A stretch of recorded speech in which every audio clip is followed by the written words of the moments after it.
اللہم صلی اللہ سیدنا محمد وعلی آل سیدنا محمد وبارک وسلم۔ اللہ اور اس کے رسول کی اطاعت۔ حضرت ابو ہریرہ رضی اللہ تعالیٰ عنہ سے روایت ہے کہ رسول اللہ صلی اللہ علیہ وسلم نے فرمایا کہ جس شخص نے میری اطاعت کی اور اس نے اللہ کی اطاعت کی، اور جس نے میری نافرمانی کی اس نے یقیناً اللہ کی نافرمانی کی، اور جس نے میرے امیر کی فرما برداری کی اس نے میرے فرما برداری کی، اور جس نے میرے امیر کی نافرمانی کی اس نے میری نافرمانی کی۔ صحیح بخاری کی حدیث پاک ہے۔ نبی نے یہ بھی فرمایا کہ اگر سفر میں ہو اور 2-3 لوگ بھی ہوں تو ان میں سے ایک کو امیر بنا لو اور اس کی اطاعت کرو۔ اس میں واقعی بڑی خیر ہوتی ہے۔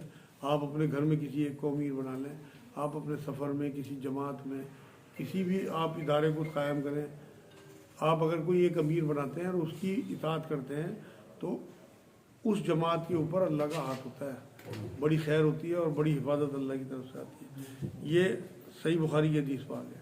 حضرت ابو ہریرہ رضی اللہ تعالیٰ عنہ سے روایت ہے کہ رسول اللہ صلی اللہ علیہ وسلم نے فرمایا کہ میری تمام امت جنت میں جائے گی سوائے اس شخص کے جو میرا انکار کرے۔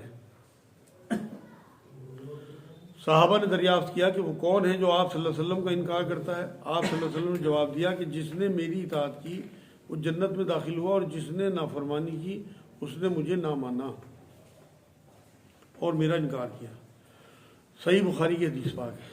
میں نے شاید پچھلے ہفتے بھی بتایا تھا کہ رسول اکرم صلی اللہ علیہ وسلم کی اطاعت ہمارے اوپر واجب ہے۔ بہت ساری چیزیں ایسی سنت کی ہیں ہم نہیں کرتے، لیکن اسے ایڈمٹ کریں کہ ہم غلطی پہ ہیں، مذاق نہ اڑائیں ان کی، انہیں حقیر نہ سمجھیں۔ مان لو آپ کھڑے ہو کے پانی پیتے ہیں تو بیٹھ کے پانی پینے والوں کی مذاق نہ اڑائیں۔ آپ گناہ میں شامل ہو رہے ہیں، آپ کو توبہ کی توفیق مل سکتی ہے، لیکن اگر آپ نے بیٹھ کے پانی پینے والوں کی مذاق اڑائی تو آپ نے سمجھو اپنے اعمال غارت کر دی ہے، آپ نے اپنی آواز نبی کی آواز سے اونچی کر دی۔ یہ بھی صحیح بخاری کی حدیث پاک ہے۔ حضرت جابر رضی اللہ تعالیٰ عنہ سے روایت ہے کہ جمعے کے دن جب رسول اللہ صلی اللہ علیہ وسلم خطبے کے لیے ممبر پر اطمینان کے ساتھ بیٹھ گئے تو لوگوں کو خطاب کر کے فرمایا کہ سب بیٹھ جاؤ۔ حضرت عبداللہ بن مسعود رضی اللہ تعالیٰ عنہ نے آپ کا یہ فرمان مسجد کے دروازے پر سنا اور فوراً تعمیل ارشاد میں وہیں بیٹھ گئے، چپلوں میں ہی انٹر ہو رہے تھے بھی مسجد میں۔ آپ صلی اللہ علیہ وسلم نے ان کو دیکھ لیا اور فرمایا عبداللہ بن مسعود آگے آ جاؤ۔ یہ صحیح مسلم کی حدیث پاک ہے۔ مطلب اس طرح حکم مانتے تھے نبی اکرم صلی اللہ علیہ وسلم۔ یہ بھی روایتوں میں ہے کہ جب نبی کی محفلوں میں بیٹھتے تھے صحابہ تو ایسے بیٹھتے تھے جیسے ان کے سروں پر پرندے بیٹھے ہوں، مطلب پن ڈراپ سائلنس ہوتا تھا اور بالکل ہلنا ڈلنا بھی بند تھا۔ تو یہ نبی اکرم صلی اللہ علیہ وسلم کا معاملہ اس طرح کا احترام اور ادب کا تھا۔ حضور صلی اللہ علیہ وسلم کی ایک پھوپھی تھی صفیہ، جب حضرت حمزہ رضی اللہ تعالیٰ عنہ کی ڈیتھ ہوئی اور یہ پتہ لگا کہ ان کی لاش کو جو ہے مسلح کر دیا، مطلب ناک اور کان وغیرہ سب کاٹ لیے گئے، تو یہ تڑپ گئی اور یہ ڈیڈ باڈی کی طرف بھاگی۔ تو نبی اکرم صلی اللہ علیہ وسلم اس ٹائم وہاں موجود تھے میدان میں، جس طرف بھاگ رہی تھی وہ حد میں، تو نبی کو پتہ لگا کہ یہ اس طرف جائے گی تو خدا نہ خواستہ اس کی طبیعت نہ خراب ہو جائے گی۔ تو حضور صلی اللہ علیہ وسلم نے وہیں آواز دے کے انہیں روکا، اور صفیہ کی کیا حالت ہوگی آپ خود دیکھیں۔ آپ کا کوئی پیارا اس طرح سے مر جائے، سگا بھائی ان کا حضرت حمزہ رضی اللہ تعالیٰ عنہ کی ڈیتھ ہوئی تھی، شہید ہوئے تھے، اور یہ بالکل دیوانوں کی طرح ان کی طرف لپک رہی تھی ان کی ڈیڈ باڈی کی۔ نبی اکرم صلی اللہ علیہ وسلم نے ایک آواز دی کہ پھوپھی رک جا، اور وہیں پیر جم گئے، اگلا قدم نہیں اٹھا۔ آپ سمجھو بات کو، آپ کا ایک قدم آگے ایک پیچھے ہے، اور وہاں جہاں آواز دی تو وہاں اگلا قدم آگے تھا، پچھلا اگلا آنا والا تھا، تو وہیں قدم جم گیا ریگستان میں، مطلب پہاڑوں پہ ہی وہیں آگے قدم نہیں بڑھایا دوسرا۔ یہ تھا حکم کی تعمیل کا معاملہ۔ نبی اکرم صلی اللہ علیہ وسلم کے بارے میں جب قرآن کی آیت آئی، یہ شور مچاتے ہیں نبی کے دروازے پہ آ کے اور زور زور آواز دیتے ہیں، نبی آرام میں خلل پڑتا ہے، قرآن کی آیت ہے، تو اس کے بعد صحابہ اکرام کا معمول یہ تھا کہ نبی اکرم صلی اللہ علیہ وسلم کو کبھی بلاتے بھی تھے، اس سے پہلے تو چیختے تھے، آواز دیتے تھے جو بدو لوگ تھے، اے محمد باہر آؤ، ہمیں بات کرنی ہے، ہمیں کچھ مشورہ کرنا۔ اس کے بعد یہ سنا ہے کہ جب یہ آیتیں آ گئیں کہ نبی کو تم لوگ پریشان کرتے ہو، ان کی آرام کا خیال نہیں کرتے، تو ناخون سے دروازہ کھٹکھٹاتے تھے بہت ہلکے ہلکے، حکم آنے کے بعد کہ نبی کو ذرا سی تکلیف نہ ہو جائے۔ تو یہ اس طرح کے معاملے جو ہیں وہ حضور صلی اللہ علیہ وسلم کے بارے میں بہت ساری اس طرح کی چیزیں انشاءاللہ کسی دن اسی پہ پورا پروگرام کریں گے۔ تو یہ نبی اکرم صلی اللہ علیہ وسلم کی جو احترام اور عزت ہے وہ ہمیں بھی آج اسی طرح سے ہونا چاہیے۔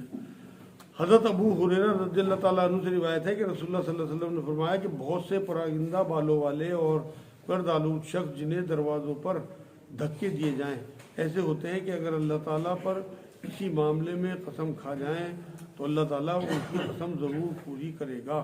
صحیح مسلم کی حدیث پاک ہے۔ مطلب یہ ایسے شریعت کے پابند لوگ ہوتے ہیں اور اللہ اور اس کے رسول کی ایسی اطاعت کرتے ہیں کہ اگر کسی بات پہ قسم کھا لیں تو اللہ ان کی بات نہیں موڑتا۔ اور آج بھی ایسے لوگ ضرور موجود ہوں گے دنیا میں، کیونکہ یہ قیامت تک کے لیے حدیث ہے۔ ایک برہ بن مالک رضی اللہ تعالیٰ عنہ ہوئے ہیں، ایک صحابی، ان کا یہی حال تھا، مطلب گرد لوٹ کپڑے ہوتے تھے، بکھرے بال ہوتے تھے، لیکن جب یہ حدیث آئی تو لوگوں کا اندازہ ہوا کہ اللہ کے رسول صلی اللہ علیہ وسلم نے برہ بن مالک کی طرف اشارہ کیا، تو اس کے بعد لوگ اپنے کام لے لے کے ان کے پاس جانے لگے، ان سے قسم کھلواتے تھے، قسم کھاؤ یہ کام ہمارا ہوگا۔ وہ دیوانے آدمی تھے بالکل، وہ قسم کھا لیتے تھے اور وہ کام ہو جاتا تھا۔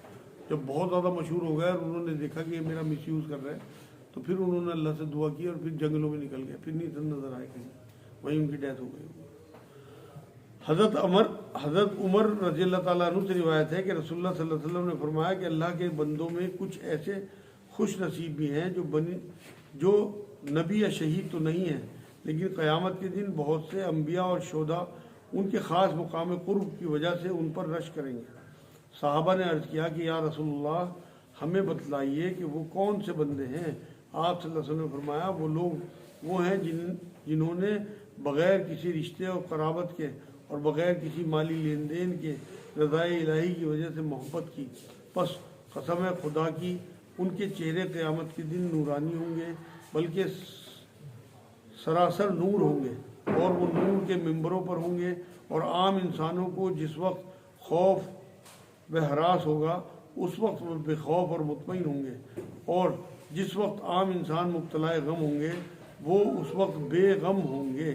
سنن ابو داؤد شریف کی حدیث پاک ہے۔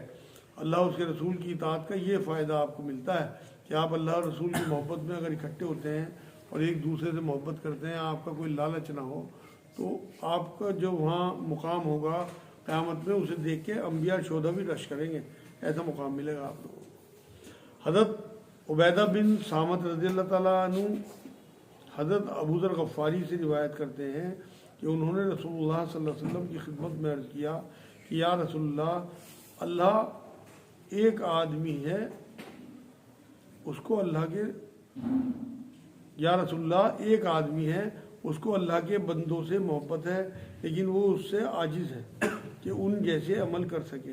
آپ صلی اللہ علیہ وسلم فرمایا کہ ابو ذر تم کو جس سے محبت ہوگی تم اسی کے ساتھ ہوگے۔ ابو ذر نے عرض کیا کہ یا رسول اللہ مجھے تو اللہ اور اس کے رسول سے محبت ہے۔ آپ صلی اللہ علیہ وسلم فرمایا پس تم انہی کے پاس اور انہی کے ساتھ رہو گے جن کے ساتھ تمہیں محبت ہے۔ یہ جواب سن کر ابو ذر نے پھر اپنی بات دہرائی اور رسول اللہ صلی اللہ علیہ وسلم نے پھر وہی ارشاد فرمایا جو پہلی دفعہ فرمایا تھا۔ صحیح بخاری صحیح مسلم کی حدیث پاک کہ یہاں اگر آپ اللہ اس کے رسول اور اس کی محبت میں زندگی گزاریں گے تو لازمی آخرت میں آپ کو اللہ اور اس کے رسول کا قرب حاصل ہوگا۔ آج کی آخری حدیث حضرت اسماء بنت یزید رضی اللہ تعالیٰ عنہا سے روایت ہے کہ میں نے رسول اللہ صلی اللہ علیہ وسلم کو یہ فرماتے سنا ہے کہ میں تم کو بتاؤں کہ تم میں سے بہترین لوگ کون ہیں؟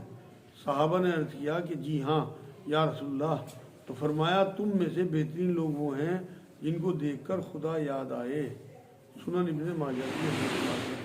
مطلب اتنے اللہ والے لگے اللہ کی محبت میں، دیوانہ وار اللہ سے محبت کریں کہ انہیں دیکھ کے اللہ یاد آئے۔ یہاں اللہ والوں کی محبت بھی آپ کو اللہ اس کے رسول تک پہنچا دے گی انشاءاللہ۔ یہ آج الحمدللہ درس